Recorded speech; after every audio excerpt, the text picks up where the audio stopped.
அன்பான நண்பர்களுக்கு அனைவருக்கும் வணக்கம். இந்த காலை பொழுதில் உங்களை சந்திப்பதில் மிக்க மகிழ்ச்சி அடைகிறேன். காலையில் எப்பொழுதுமே நம்ம கொஞ்சம் ஆக்டிவேட்டாக தான் இருக்கணும். காலையில் நம்ம கொஞ்சம் ஒரு 5 மணிக்கெல்லாம் எழும்பி குளிச்சு எடுத்து ஃப்ரெஷ் ஆகிட்டு காலையில் இப்படி இயற்கையோடு ஒன்றி வந்திருந்து நம்ம உங்களோட என்னோடய கருத்தை பகிர்ந்து கொள்வதில் அது தனி ஒரு சந்தோஷம். என்றைக்குமே நல்ல விஷயங்களை யோசிக்கணும், நல்ல விஷயங்களை பற்றி பேசணும், நல்ல விஷயங்களே சிந்திக்கணும், நல்ல விஷயங்களே நம்ம நண்பர்கள்ட்ட பகிர்ந்துக்கணும். அப்போ நல்ல எண்ணங்களும் மன அமைதியும் கிடைக்கும். இன்றைக்கி நண்பர்கள்ட்ட நம்ம என்ன பகிர்ந்துக்க போகிறேன்னா, வாழ்க்கையில் ஜெயிப்பது எப்படி அப்படின்னு. வாழ்க்கையில் ஜெயிக்கன்னு சொன்ன உடனே எல்லாருமே யோசிக்கிறது கடுமையாக உழைக்கணும் அப்படின்னா எல்லாருமே சொல்கிறது சரிதான். கடுமையாக உழைக்கணும். கடுமையாக உழைச்சா மட்டும்தான் ஜெயிக்க முடியாது. எங்கள் வீட்டில் பக்கத்து வீட்டு தாத்தாவும் அப்படி தான், இப்போவும் உழைச்சிட்டு தான் இருக்கார். எந்த முன்னேற்றமும் இல்லை. அண்ணன் நாடு உள்ள அவரோட செலவுகள் காரியங்கள் அப்படி மட்டும் தான் கழிஞ்சிக்கிட்டு இருக்கு. கடினமாக உழைச்சா மட்டும்தான் ஒரு வாழ்க்கையில் கண்டிப்பாக முன்னேற முடியாது. கவனமாகவும் உழைக்கணும். நம்மளோட உழைப்பு என்றைக்குமே வீண் போகக்கூடாது. எல்லாமே நம்ம ஒரு வேலை செய்கிறோன்னா நம்ம சிந்தனை செயல் எல்லாத்துலேயும் அதில் தான் முக்கியத்துவம் கொடுக்கணும். எந்த ஒரு காரியம் செய்தாலும் அதோட ஃப்யூச்சரை ஃபஸ்ட்டு நம்ம மனசுக்குள்ளே ஸ்டோர் ஆக்கிடணும். இப்போ ஃபார் எக்ஸாம்பிள் நம்ம ஒரு கட்டிட வேலை செய்கிறோம். அந்த கட்டிடத்துக்கு நம்ம வேலை தொடங்குறதுக்கு முன்னாடி அதுக்கு ஒரு எலிவேஷன் போட்டுருவோம், ஒரு பிளான் போட்டுருவோம். இந்த பில்டிங் இப்படி தான் வருதுன்னு சொல்லிட்டு ஒரு ஆர்கிடெக்டை கொடுத்து ஒரு பிளானை போட்டுறோம், இப்படி தான் வருதுன்னு சொல்லிக்கிட்டு. அப்போது நம்ம மனசுக்குள்ளே ஒரு ஸ்டோரேஜ் ஆகிருது. இந்த மாதிரி தான் பில்டிங் நமக்கு எதிர்பார்க்குறோம். அதே மாதிரி வேலையை தொடங்குகிறோம், செய்கிறோம், முடிக்கிறோம். இந்த விஷயங்கள் செய்யறதுல நமக்கு ஒரு நம்பிக்கை வருது. அதான் ஒன்றுமே இல்லை, நம்ம வீடு எல்லாரோட கனவு. வாழ்க்கையில் ஒவ்வொரு மனுஷனுக்கும் சொந்த வீடு என்பது ஒரு பெரிய கனவு. அந்த கனவை எல்லாருமே நனவாக்கன்னு தான் வேண்டிக்கிட்டேன். எல்லோரும் கடவுள்கிட்ட நான் வேண்டதே தான். எல்லோரோட கனவும் என்னோட கனவு மட்டும், என்னோட சந்தோஷத்தை மட்டும் நான் எதிர்பார்க்கக்கூடாது. சந்தோஷம் எல்லாரும் சந்தோஷமாக, என்னை சுற்றி இருக்கவங்க எல்லாருமே சந்தோஷமாக இருந்தாங்கன்னா எனக்கு தன்னாலே சந்தோஷங்கள் வந்துடும். சுற்றி இருக்கவங்களுக்கு கஷ்டங்கள் இருக்கும் பொழுது நம்மளால் முடிஞ்ச எதனாலும் ஒரு 2 நல்ல வார்த்தை பேசினாலே போகும். அவங்களுக்கும் அந்த கஷ்டங்கள்லேருந்து மறையும், அவங்களும் அதுலேருந்து வருவாங்க. என்றைக்குமே அப்படி தெரியும். விடாமுயற்சி விஸ்வர்வ விற்றின்னு சொல்லுவாங்க. அது எல்லோரோட வாழ்க்கையிலையும் முக்கியம். எந்த ஒரு விஷயங்களையும் நம்ம ஒரு முடியாது அப்படின்னு சொல்லிக்கிட்டு முடியாதுன்னு சொன்னால் நம்ம ஒரு முக்கை கூட தாண்ட முடியாது. எந்த ஒரு விஷயம் முடியாதுன்னு சொன்னாவே நம்ம ஒரு ரோட்டில் போகிற ஒரு முக்கு இருக்குது, அந்த முக்கா இந்த முக்கான்னு சொன்னால் கூட அதை கூட தாண்ட முடியாது. முடியாது, போக முடியாது, நடக்காது, இருக்காது. அந்த நெகட்டிவான விஷயங்களை நம்ம மொத்தத்திலே அவாய்ட் பண்ணிக்கிட்டு எதுவுமே நடக்கும், செய்யலாம், முடியும், நம்மளால் முடியாத ஒரு காரியம் இங்கே கிடையாது. எல்லாமே நடந்துக்கிட்டு தான் இருக்குது. எல்லாமே விஷயங்கள் நிறையா நம்ம நினச்சிராத விஷயங்கள் நடக்கும்.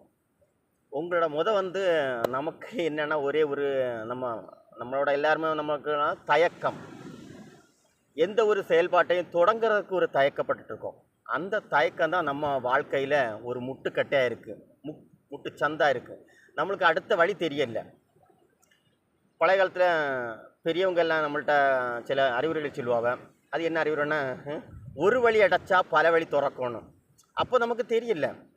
நம்ம நினைப்போம் ஒரு வழியோடு போயிட்டுருக்கோம், அந்த வழி முட்டுக்கட்டை அடைச்சிருக்கு, அதோடு நம்ம எல்லாமே முடிஞ்சு போச்சு. அதே தான் வாழ்க்கையிலையும் நம்ம ஒரு செயல்பாட்டை நோக்கி போயிட்டுருக்கோம், அதில் உங்களுக்கு தடங்கள் வந்துட்டு, ஐயோ அதிலிருந்து நீங்கள் அப்படியே மனசை சோர்வடைஞ்சிருவீங்க.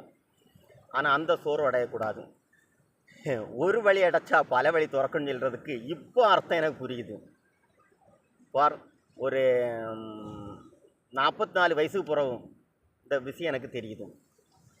இது வரைக்கும் நமக்கு டார்கெட்டு ஒன்றாவே இருக்கும். என்னது, நமக்கு ஒரு டார்கெட் பண்ணியிருக்கோம். இது நம்ம வாழ்க்கையில் முன்னேறணும், இப்படி தான் இதை செய்யணும், இதை கடுமையாக உழைக்கணும்னுட்டு.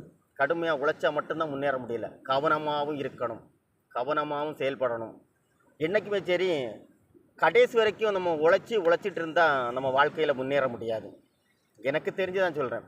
ஏன்னா வந்து நீ எவ்வளோ தான் கஷ்டப்பட்டு உழைச்சாலும் உன்னோட உழைப்பு அடுத்த ஆளுக்கு தான் யூஸ் ஆகிற மாதிரி இருக்கும். உன்னோட உழைப்பு உனக்கு பலனை தரணும்னா நீ சொந்த காலில் நிற்கணும். அதுக்கு வந்து நீ ஒரு தொழில் செய்யணும். எந்த ஒரு சரி நீங்கள் ஒரு தொழில் செய்தால் மட்டும்தான் உங்கள் வாழ்க்கையில் வந்து வெற்றியோட முதல் படியை எடுத்து வைக்க முடியும். சொந்த தொழில் எந்த தொழில்னாலும் இருக்கலாம். சிறு தொழில் பெருவளம்னு சொல்லுவாங்க. அதே மாதிரி சிறு தொழில் செய்கிறது உங்களுக்கு பெரிய தொழில். இப்போ உள்ள எங்கள் ஊரில் ஒரு பெரிய பிஸ்னஸ் மேன் உண்டு.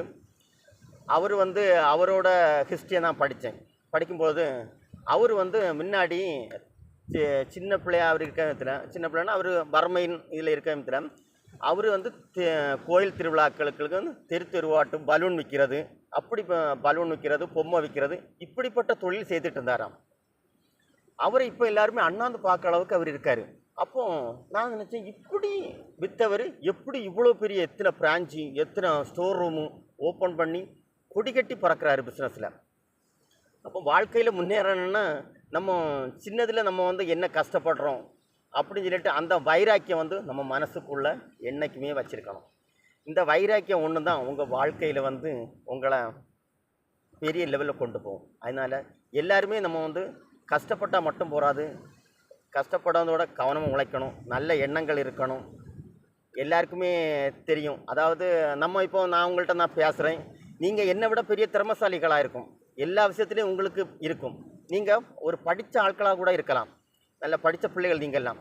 உங்களோட வாழ்க்கை உங்களுக்கே முடிவு பண்ண தெரியும். ஆனால் இருந்தாலும் சில விஷயங்கள் வந்து உங்களுக்கு வந்து கஷ்டமாகவே தோணுது, இட்டாகவே இருக்குது, தயக்கங்கள். என்ன செய்யலாம், வாழ்க்கையில் அடுத்த கட்டம் என்ன செய்யலாம் அப்படின்னு சொல்லிட்டு சில செயல்பாடுகள் வந்து உங்களுக்கு ஒரு முட்டுக்கட்டையாக இருக்கலாம். எதையும் சரி யோசிக்கக்கூடாது. சரி நல்லதே யோசிக்கணும், நல்லதே செய்யணும். நல்ல எண்ணங்கள் மனசில் இருந்தால் நீங்கள் செய்கிறது எல்லா விஷயமே உங்களுக்கு வெற்றியை தரும். அதனால் வாழ்க்கையில் ஜெயிக்கிறது என்பது ரொம்ப ஒரு விஷயம் கிடையாது. உங்களுக்குள்ளே தான் எல்லாமே இருக்குது. நீங்கள் தான் முடிவு பண்ணணும் என்ன செய்யணும், எப்படி செய்தால் நம்ம வாழ்க்கையில் முன்னேறலாம் அப்படின்னு சொல்லிட்டு. கருத்துக்கள் வந்து எல்லோரும் நிறைய சொல்லுவாங்க. எல்லா விஷயங்களும் நிறைய பேர் பேசிட்டு தான் இருப்பாங்க. அப்படி செய்தால் நல்லா ஆயிடலாம், இப்படி செய்தால் நல்லா ஆயிடலாம். உங்கள் மனசுக்குள்ளே நீங்கள் தான் முடிவு பண்ணணும். நீங்கள் வந்து எல்லா விஷயத்துலையுமே புரிஞ்சவங்க. இப்போ வந்து பழைய காலத்தில் எங்களுக்கெல்லாம் வந்து வழிகாட்டுறதுக்கு ஆட்கள் கிடையாது. நாங்கள் வந்து எதை செய்யணும்னாலும் சரி எங்களோட பெரியவங்க, என்னோட பெரியவங்கள்ட்ட பேசிட்டு அவங்க பழமொழிகள் சொல்லுவாங்க, அறிவுரைகள் சொல்லுவாங்க, நல்ல கருத்துக்களை எங்களுக்கு சொல்லி தருவாங்க. அந்த நல்ல கருத்துக்கள் மட்டும் தான் எங்கள் மைண்டில் இருக்க தவிர வழிகாட்டுதல் அடுத்த ஸ்டெப்பு நான் என்ன செய்யணும். இப்போ நான் வந்து 10ஆம் கிளாஸ் வரை படிச்சிருக்கேன். நான் வந்து அதுக்கு அடுத்தது என்ன செய்யணும்னு சொல்லிட்டு எனக்கு தெரியாது. நான் வழி இல்லாமல் அங்கங்கேயே முழிச்சிட்டு இருக்கிறது தான் அந்த டைமுக்கு தான் நமக்கு வந்து ஏதாவது ஒரு தொழில் செய்யணும் அப்படின்னு சொல்லிட்டு நான் வந்து மரத்தொழில் ஒன்று தேர்ந்தெடுத்தேன். அந்த தொழிலில் வந்து செய்து கொஞ்சம் கொஞ்சமாக செய்து நான் வந்து இப்போ தற்சமயத்துக்கு ஒரு முன்னேற்றமான நிலைமையில் தான் இருக்கேன், நல்ல நிலைமையில் தான். அதில் வாழ்க்கையில் முன்னேறணும்னா வந்து எந்த வேணும் கஷ்டமாக கடந்து கடினமாக உழைச்சி இருந்தால் மட்டும்தான் முன்னேற முடியாது. கவனமாக உழைக்கணும், நல்ல திறமையாக உழைக்கணும். உங்களுக்கெல்லாம் நல்ல ஒரு எதிர்காலங்கள் இருக்குன்னா எண்ணங்கள் செயல்கள் எப்பொழுதுமே ஒருநிலைப்படுத்தி ஒன்றாக யோசித்து ஒன்றே செய்வோம் நன்றே செய்வோம், அதுவும் இன்றே இப்பொழுதே தொடங்குவோம். அது உங்கள் வாழ்க்கையில் முன்னேற்றும் உங்களை நிச்சயமாக.